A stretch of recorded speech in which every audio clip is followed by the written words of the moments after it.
Really, really good to see you.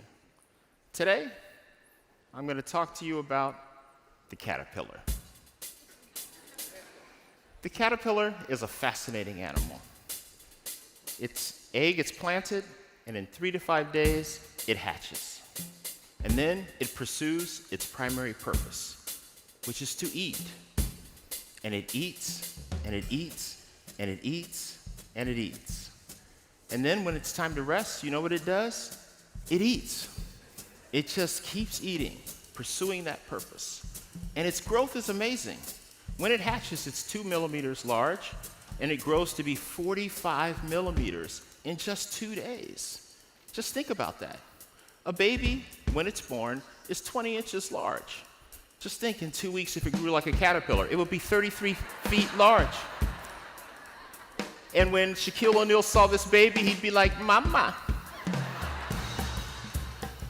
And then, all of a sudden, it's called to continue to eat and to think about whether it should do something different on the plant that it's living on. And then something happens. It's called to a new purpose. It's being directed. It doesn't really know why, but there's something else that this caterpillar needs to do. And so it does it. Just like people, there are CEOs who are like the caterpillar. Eat, eat, eat. Money, money, money. Profit, profit, profit. That's all they focus on. They restructure, they reorganize. They wear a dashiki on the Monday of Black History Month, and in the afternoon, they go back to their non-diverse work teams.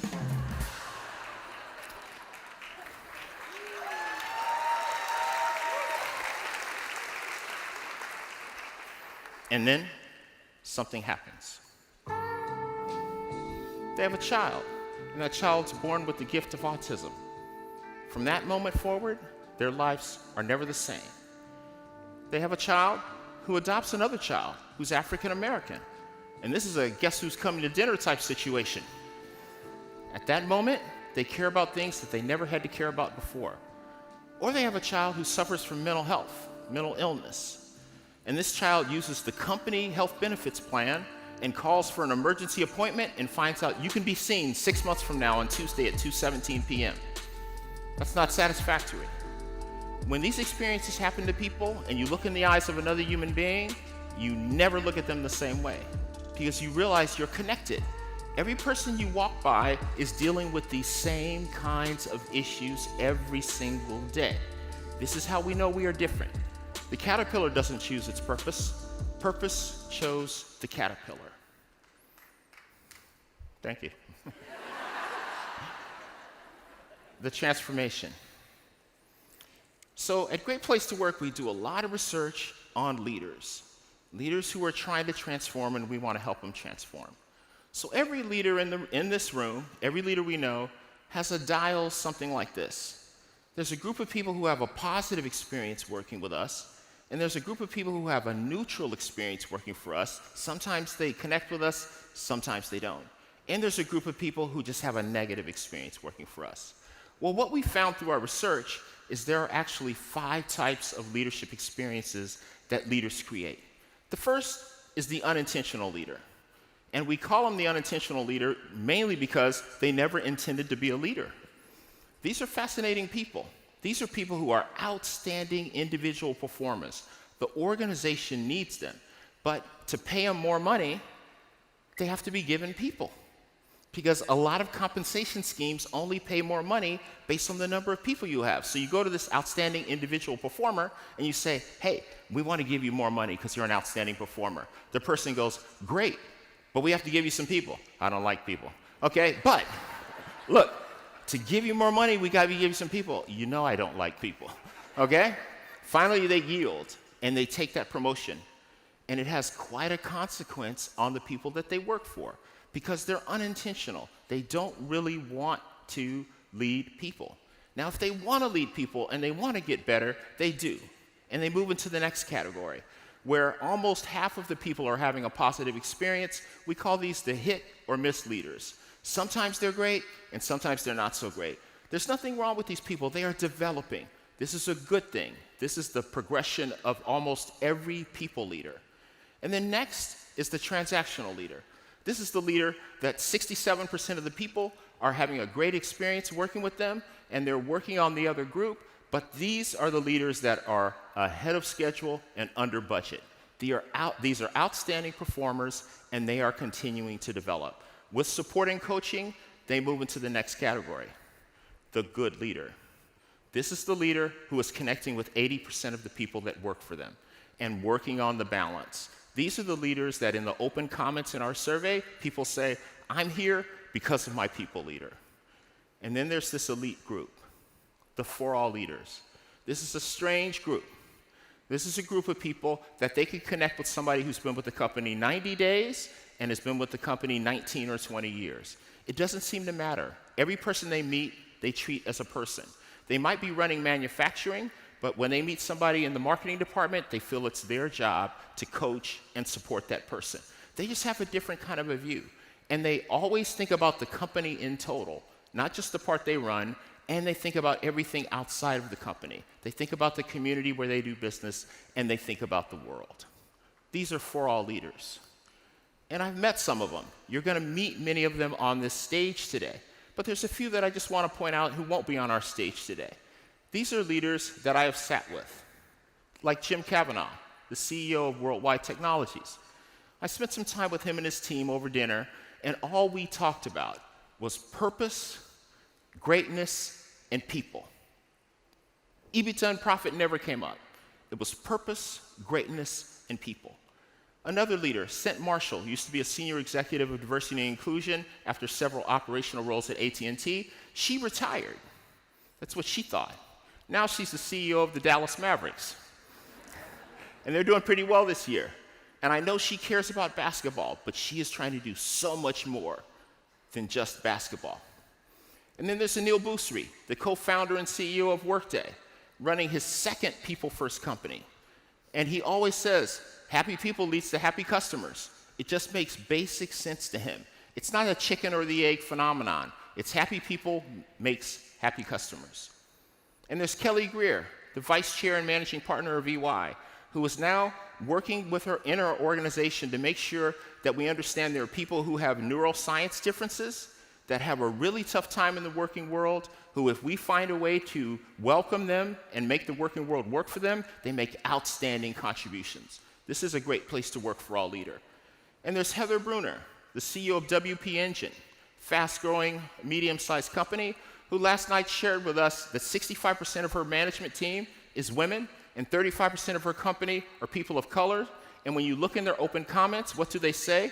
They actually get treated better at work than they do in society. This is a For All leader. And finally, James White, the newly appointed CEO of Ocean Spray, who works to make sure his company is a great place to work for all and every company that he interacts with. These are purpose-driven leaders.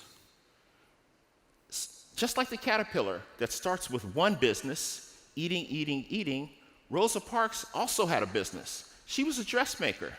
That's really all she wanted to do. And then one day, she was pulled to do something else. Muhammad Ali was a boxer. There's a generation of people who don't know he was a boxer because they only know him as one of the world's greatest humanitarians. This young boy from Kentucky that was accepted all around the world for the love that he spread all around the world. The curious. These are the people that we love at Great Place to Work because these are leaders early in their career who are thinking, maybe I'll try and be purpose-driven. I feel like it's a risk. We love them because they have 3 questions. The first question is, what is purpose? And we let them know that purpose is much bigger than them. The For All mission is much bigger than them. But at the root of it, what they have to do is care about what their people care about. This is the defining difference. They have beliefs as leaders, but they have to find out what their people believe in and then take actions based on those beliefs. For example, there may be a leader who doesn't believe in climate change, doesn't believe there's a problem, but their people do. Well, a For All leader decides, okay, we're going to minimize our carbon footprint. Maybe I don't believe in it, but my people do. And I'm going to do it because I'm going to follow my people. That's servant leadership. That's For All leadership. When people find out that you're willing to do that, they commit themselves fully to your organization. their purpose becomes the organization's purpose, and the organization's unstoppable at that point. Question number 2. Why does purpose matter? This is the moment that I absolutely love. This is when I go, I'm supposed to leave on the 5 o'clock flight, I'm leaving on the 9 o'clock flight, because it's about to be great. There's nothing better than a curious mind when you can share data. And we're a people analytics company, I have tons of it. And I can share with this curious leader the fact that companies over the past 20 years that have been on the Great Place to Work list have outperformed the S&P 500, the Russell 2000 and 3000 by a factor of 3 to 1. And the last 2 years of measurement with our new Great Place to Work for All methodology, the companies on our list have outperformed those indices 4 to 1. It's an outstanding experience, and this curious leader starts saying, okay, good, I think this data is going to be useful. And we share more data. We share with that leader the fact that even in great companies, 1 out of 8 people, 12.5% of all working people, when they're faced with checking the box of what demographic group they belong to, they choose not to check it. And then when you look at the rest of their survey results, what you find is they're not having a great experience. They don't feel emotionally or psychologically safe. This lets the 4All leader know they need to do something to work with their leaders, to develop their leaders, to make sure it's a great place to work for all. No one should be afraid of checking who they are within a company. Because if you can, to claim victory, these people have to feel safe. These people have to be willing to commit themselves fully. These people shouldn't have to hide parts of their personality or the things that they believe in or who they are from the company. Because if they don't feel safe, they won't fully commit to the company. Question 3 is, how do we get there? Well, just like the caterpillar, we got to get on the move. We have to go from point A to point B. We have to leave the past behind us. The caterpillar leaves the plant for the first time, attaches to a new plant, and surrounds itself by something called a chrysalis, which is its final transformation cocoon, and inside something amazing happens. It completely restructures every organ within its body. Its nerves, its cells, every part of its structure changes. Even its brain is completely rewired. When it becomes a butterfly, it has no recollection of its life as a caterpillar. Well, how does a leader rewire their brain? There are 3 steps. The first is humility. You may feel like you're a person, well, I don't really have anything to learn from caterpillars. They don't live very long. Well, guess what? We don't live very long either. And every so often we have an experience that reminds us of that.